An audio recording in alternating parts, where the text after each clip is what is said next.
Il a plus de biens que d'âge, et ça m'impressionne toujours. Moi, je vois mon portefeuille qui fait x10. Et là, c'était blackout. Franchement, j'ai rarement connu ça dans ma vie. C'est-à-dire que je faisais que des nuits blanches. Je pensais qu'à quitter mon travail. Et là, grosse désillusion. Grosse bougie rouge. Tous les marchés, ils explosent à la baisse. C'est pas mon argent, c'est l'argent de la banque. C'est payé par des locataires. Et moi, je suis en face, je reçois l'argent. C'est magnifique. Première opération, j'ai fait 21% de rentabilité, juste avec une colocation. Jamais je me serais venu à l'idée de me dire, je vais trouver un bien à plus d'1 million d'euros. Faut jamais lâcher la puissance du réseau et la puissance aussi du levier bancaire. Là, je reviens d'un long voyage en Asie de 4 mois. C'était la folie. Franchement, tout ça n'aurait pas été possible si j'avais pas investi dans l'immobilier il y a plus de 5 ans maintenant. Et là, je laisse la parole à Mister Yass. Alors Yass, à savoir, on s'est rencontrés il y a 4 ans dans un parc de street workout. Faites du street, on rencontre des bonnes personnes. Et il est investisseur immobilier, il investit dans la crypto-monnaie, il est dans le dev perso aussi, forcément. Et dites-vous, il a plus de biens que d'âge, et ça m'impressionne toujours. Mister Yass, tu peux venir, applaudissez-le.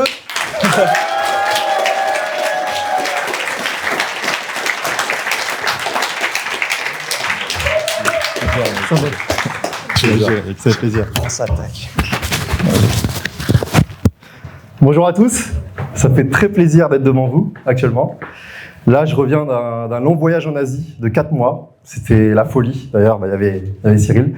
Et franchement, tout ça n'aurait pas été possible si j'avais pas investi dans l'immobilier il y a déjà plus de 5 ans maintenant. J'ai commencé en 2018 et j'étais pas du tout prédestiné à ça. Je suis le fils d'ouvrier.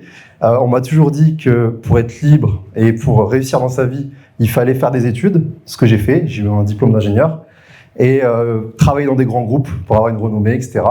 Donc j'ai suivi ce cursus-là, ce parcours.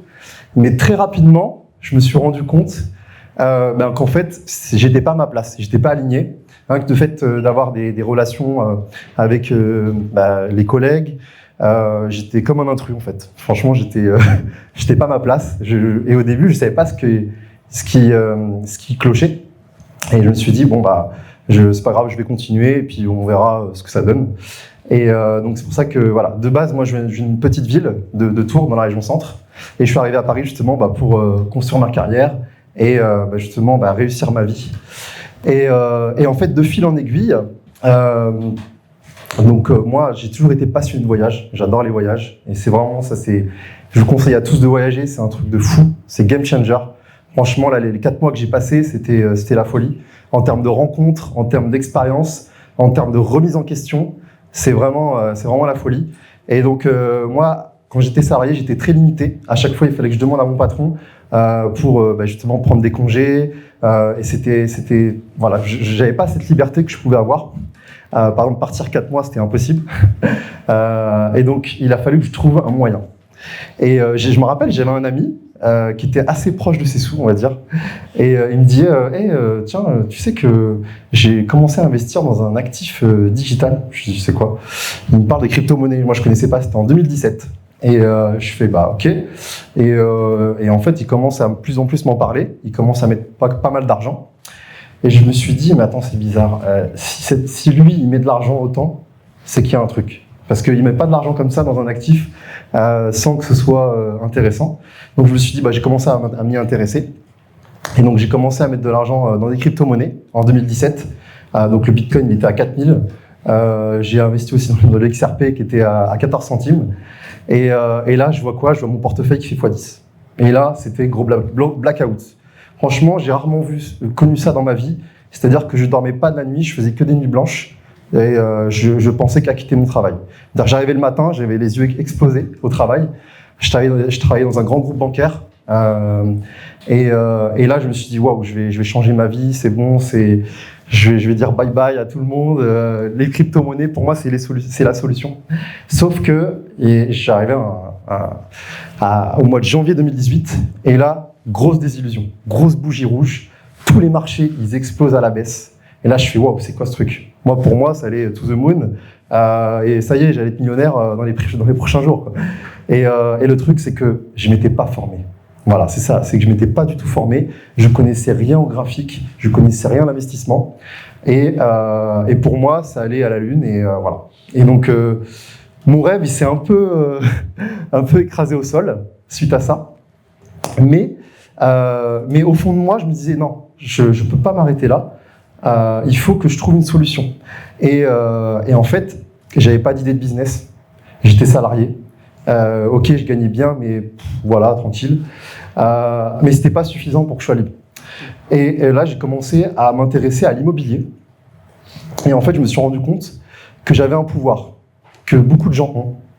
Et ça, c'est le pouvoir de la capacité d'endettement qu'on a en France. Parce que c'est vrai que de plus en plus, beaucoup de gens, on voit qu'il y a beaucoup de gens qui quittent la France pour des raisons de fiscalité. Et c'est vrai que c'est asphyxiant et c'est un truc de fou. Et c'est vrai que ceux qui ont des business en ligne, franchement, ouais, c'est sûr qu'il y a très peu d'intérêt à rester en France. Je suis d'accord. À part si c'est pour la famille, pour les amis, ou alors c'est même si on adore la France, ça c'est sûr. Mais je me suis rendu compte que donc d'un côté, oui, la France, on est très fortement fiscalisé, mais vous vous rendez pas compte qu'on est l'un des meilleurs pays au monde pour le levier bancaire. Ça, c'est un truc de fou. On a les meilleures des conditions au monde en termes de levier. Donc, que ce soit en termes de durée, de capacité d'endettement, de différé, il y a tellement de choses qu'en fait, il faut ne pas s'en priver. Donc, que vous soyez salarié, que vous ayez une entreprise, parce que vous pouvez même investir en tant qu'entrepreneur. Il y a pas mal de solutions, que ce soit en société, en montant de dividendes sur le holding pour investir dans des SCI, par exemple. Il y a pas mal de solutions. Donc, moi, j'ai fait ce pari-là en étant salarié, parce que c'est vrai que c'est le statut qui est le plus apprécié par la banque, parce que ça apporte une stabilité. Et même, je dirais, même le niveau de fonctionnaire, c'est même le niveau 1. Ils adorent ça. Et donc, je me suis dit, bon, ok, j'investis à fond dans l'immobilier. J'ai commencé par des colocations, parce que c'est très rentable. On achète un grand appartement, on loue à la chambre, et là, ça fait un cash flow de fou. Et en fait, je ne sais pas si c'est une chance de débutant, mais pour ma j'ai eu un différé, donc je payais 100 € la mensualité de crédit, et je louais à une entreprise 2500 € par mois. Et là, je fais waouh. Là, je commence à dire waouh, mais c'est un truc de fou l'immobilier en fait. C'est pas mon argent, c'est l'argent de la banque, c'est payé par des locataires, et moi, je suis en face, je reçois l'argent, c'est magnifique. Donc, je pense que vous savez déjà l'intérêt de l'immobilier, mais vous allez voir où je vais en venir. C'est qu'après, très rapidement, je me suis rendu compte que oui, il y a juste à dupliquer le modèle, donc j'ai refait une deuxième colocation.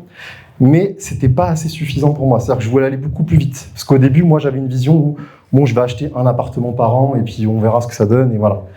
Et ensuite, très rapidement, je me suis dit, bon, moi, je suis pas un expert dans l'immobilier, même si je m'étais beaucoup formé. Donc, c'est-à-dire que j'étais en mode, tous les jours, j'écoutais des podcasts, des formations immobilières. J'étais matrixé, franchement, je faisais que ça tout le temps. Tous les week-ends, j'allais visiter des biens, j'appelais des agents immobiliers, des banques, enfin, j'étais à fond. Mais ce qui m'a le plus changé, ce qui était vraiment game changer, c'est la puissance du réseau. Le réseau, c'est un truc de malade. Parce que moi, le réseau, déjà, ça m'a apporté une vision sur comment scaler mon investissement immobilier et surtout, et aussi pour les contacts. Parce que très rapidement, je me suis dit que pourquoi acheter juste un appartement si je peux acheter, par exemple, un immeuble et ensuite acheter plusieurs immeubles et scaler comme ça. Donc, c'est là que je me suis intéressé aux immeubles de rapport. Et donc, j'ai commencé à acheter un premier immeuble. Et en fait, le fait de rencontrer des personnes qui le font, déjà, ça vous rassure. Déjà, c'est pour ça que c'est très important de vous entourer. La puissance de l'entourage, c'est super important. Parce que du coup, par mimétisme, vous allez vous élever. Et même si vous commencez dans un domaine, en fait, vous allez quand même apporter quand même de la connaissance. Même si vous êtes formé juste avant, vous allez quand même apporter de la connaissance et les gens vont vous apporter leur expérience. Donc ça, je vous recommande à 100%. Le réseau, c'est vraiment la folie. Et donc, j'ai commencé à acheter un premier immeuble, un deuxième immeuble, un troisième immeuble. Et là, je fais waouh, c'est la folie. Au début, je comptais juste acheter 2-3 appartements. Je pensais pas acheter autant d'immeubles et de biens immobiliers. Et là, donc, je commence à avoir un beau rythme de croisière. Et là, il y a un truc qui arrive dans le marché immobilier. Je pense que vous savez tous. Il y a eu la guerre en Ukraine en 2022. Et là, ça a rebattu tous les cartes de l'investissement immobilier. C'est-à-dire qu'avant, on avait des taux à 1%, des banques qui étaient très ouvertes. Et le fait qu'il y ait eu la guerre en Ukraine, qu'il y ait l'inflation qui a explosé, du coup, les taux ont augmenté également. Et du coup, moi, le problème, c'est que j'étais sur un investissement à ce moment-là. Et en fait, j'avais tellement pris la confiance à 100% que je me suis dit, au bout d'un moment, je commençais par un immeuble à 200 000, ça passait, 300 000, ça passait, 500 000, ça passait. Et là, il y a un jour, un courtier m'a dit, écoute, là, je vois que tu te débrouilles bien, tu as une bonne capacité financière, tu as de la trésor, tu peux aller sur plus d'1 million. Je fais, ah bon? Il me dit, ouais, je pense que tu peux investir sur un bien immobilier à plus d'1 million. Je fais, ok. J'ai recalculé tous les calculs. Je fais, ok, pourquoi pas. Donc, j'ai commencé à rechercher. J'ai mis minimum 1 million. Que des biens à minimum 1 million. Et comme quoi, voilà, il y a 2-3 ans, quelques années avant, jamais je me serais venu à l'idée de me dire, je vais trouver un bien à plus d'1 million d'euros. C'est avec un salaire basique, j'étais à 3 000 euros en tant qu'ingénieur. Voilà. Et il me dit, si tu peux, etc. Donc, je commençais à faire des recherches. Et là, je suis tombé sur un lotissement de maisons de 15 lots. Donc, il y avait 13 maisons, 2 appartements. Et il y avait plus de 10% de rentabilité, donc avec un bon cash flow. Et en fait, j'étais assez confiant. Et sauf que il y a eu ce retournement de marché en 2022 avec les prêts bancaires qui étaient beaucoup plus compliqués. Et donc, la banque qui devait me suivre au tout début s'est rétracté parce que le taux d'usure a explosé. Bon, voilà. Je ne vais pas rentrer dans les détails, mais c'était très compliqué. Et en fait, pour le moment, je voulais abandonner. Je me suis dit, tant pis, c'est pas fait pour moi. J'ai voulu voir trop grand. Plus d'1 million, c'est trop grand. Je vais arrêter. Mais au fond de moi, je me disais, non, il faut quand même que je continue. Je sais que j'ai mis beaucoup d'investissement. C'est quelque chose, c'est un bien rentable. Donc, je vais tout donner à fond. Et en fait, j'ai fait tout mon réseau. Franchement, j'ai appelé tout mon réseau. Franchement, j'ai pas arrêté. Et en fait, on m'a donné un contact qui pouvait me suivre. Et là, je fais waouh, c'est la folie, quoi. Et même jusqu'à la fin, c'était pas gagné. Et donc, au final, j'achète ce bien immobilier.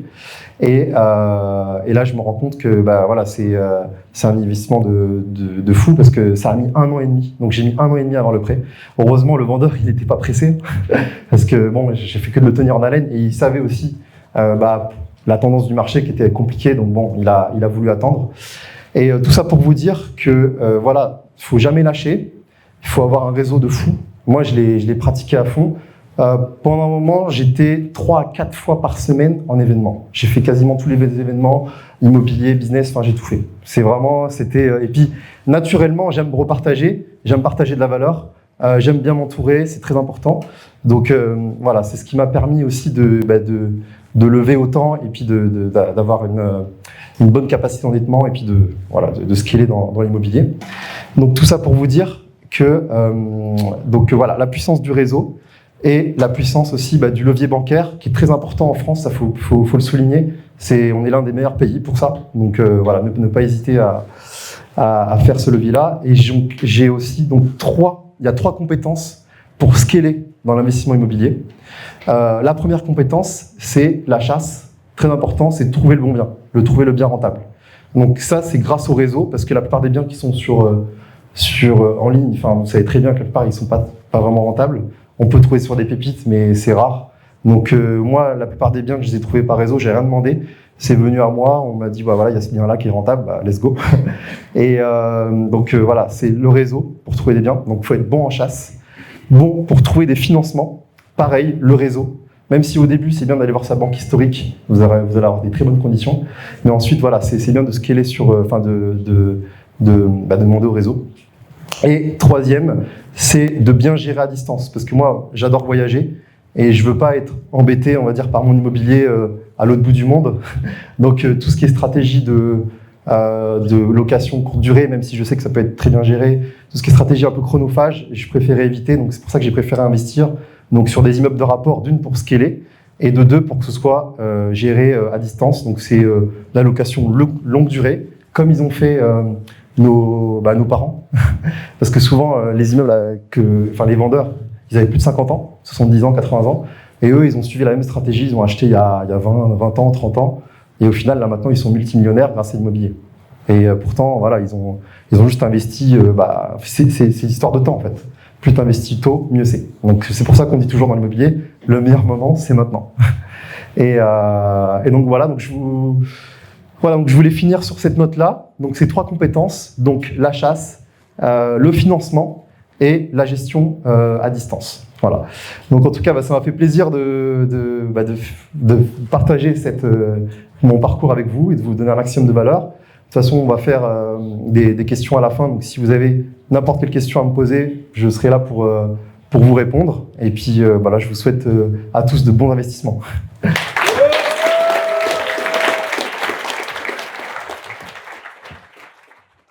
Quand vous avez un père très traditionnel, salariat, études, tout ça, vous pensez quoi quand votre père ne croit pas vraiment en vous, quand il vous dit pourquoi t'as acheté cette formation, c'est pas l'entrepreneuriat, tu vas potentiellement te mettre dans la merde. Vous en pensez quoi? C'est quoi les meilleures réactions à avoir? Moi, quand j'ai commencé à vouloir investir en immobilier, c'était en 2018 et je commençais à dire à mes parents que j'allais acheter pas mal d'appartements. Ils m'ont pris pour un ouf et ils m'ont dit non mais faut arrêter, tu vas t'endetter, tu vas devoir un crédit à la banque. Ils ont mis leur peur sur moi. J'ai commencé à ne plus trop leur dire que je commençais à investir et je me suis dit ils se diront que c'était une bonne décision. Et au final c'est ce que j'ai fait. Au début j'ai commencé à investir sans trop leur dire. Ils ont vu que ça marchait très bien. Et l'autre jour, ma mère m'a dit c'est quand que tu achètes le prochain appart? Donc au final, en quelques années, elle s'est vite rendue compte que c'était la bonne décision. Des fois, il suffit de foncer vers vos rêves. Si vous croyez vraiment profondément en vous, il n'y a que vous qui savez. Donc n'hésitez pas à foncer. Sachez que leurs peurs sont pas forcément légitimes pour vous. C'est plutôt leurs peurs à eux qui veulent ancrer sur vous. Est-ce que tu pourrais définir un peu ce qu'est un levier bancaire? Et comme tu l'as dit, le statut d'auto-entrepreneur n'est pas forcément le meilleur aux yeux des banques. Est-ce que tu aurais un conseil à ce niveau-là? Le levier bancaire, c'est de faire un crédit à la banque en fait. Quand on dit levier, c'est comme un outil qui va te permettre de capitaliser et faire x10. Par exemple, tu vas mettre 100 000 euros, tu vas avoir un crédit à 1 million par exemple. Tu vois. Ça, c'est le levier bancaire. En tant qu'auto-entrepreneur, c'est vrai que c'est plus compliqué. Le mieux, c'est d'être salarié. Après, je sais qu'il y a des banques qui peuvent te prêter au bout de 2 à 3 ans de bilan, mais il faut avoir une très bonne relation avec ton banquier. Après, il y a une autre solution, c'est d'être salarié de ta propre société. Il y a certaines banques qui acceptent, mais pas toutes. C'est un peu touchy. Sinon, d'être salarié d'une autre société, d'un ami par exemple, qui vous fait des factures, vous lui faites de la refacturation. Voilà, ça c'est des solutions qui fonctionnent, que j'ai beaucoup vues. Vous avez parlé plusieurs fois de l'importance du réseau et j'aimerais savoir si vous aviez peut-être des astuces ou des bons plans, des histoires à partager sur comment réseauter en fait et comment trouver les gens avec qui on va faire des business. Pour avoir énormément réseauté ces dernières années, je me suis construit un entourage très bienveillant, très puissant, centré énormément. En fait, j'ai pas été dans l'objectif de prendre quoi que ce soit. Il n'y a jamais eu d'histoire de transaction ou d'intérêt. C'est-à-dire que j'ai changé naturellement, sans attendre quoi que ce soit de la part de l'autre personne. Je délivrais un maximum de valeur et ça, je le fais naturellement. C'est en moi en fait. Et c'est aussi en moi, c'est naturel de m'intéresser aux gens. Parce que plus tu t'intéresses aux gens, plus tu seras apprécié et tu pourras aussi en savoir plus sur les gens et les gens se souviendront toujours de toi. Le but, c'est pas de prendre, mais surtout de donner. Donner en premier et ensuite tu vas forcément recevoir. Donne un maximum de valeur. Tu penses pas du tout à ce que tu vas donner, tu t'en fiches, juste tu donnes tout ce que tu as, même si tu as un contact, des connaissances sur tel ou tel truc, où tu minimises. J'ai fait plein de mises en relation, j'ai rien gagné, les autres ont gagné, moi j'ai rien eu. Mais c'est pas grave, je le fais naturellement et forcément, quelques années ou même des fois jamais, c'est pas grave, des fois j'ai des retours. Et ça, c'est ce qui permet de construire un entourage très bienveillant et très puissant. Ça fait, je pense, 3 semaines que j'arrête pas d'entendre des personnes qui ont suivi la formation IAS. Alors à chaque fois, ils m'ont dit que ça avait vraiment changé leur vision de l'investissement, etc. Ils avaient l'air tous super contents. Et du coup, je me suis dit, si je le croise, il faut que je lui demande d'en parler. Donc, si tu as la possibilité juste d'en parler un petit peu, ce serait top. Merci à toi. Moi, je le fais vraiment pas pour l'argent, c'est vraiment pour repartager. Je me sens vraiment libre dans ma façon de vivre et de voyager. Mais voilà, j'ai décidé quand même d'aider certaines personnes à investir. Parce que c'est vrai que c'est beaucoup revenu, que ça par le réseau ou par le bouche à oreille. Et donc, je fais des accompagnements en one-to-one, en live toutes les semaines.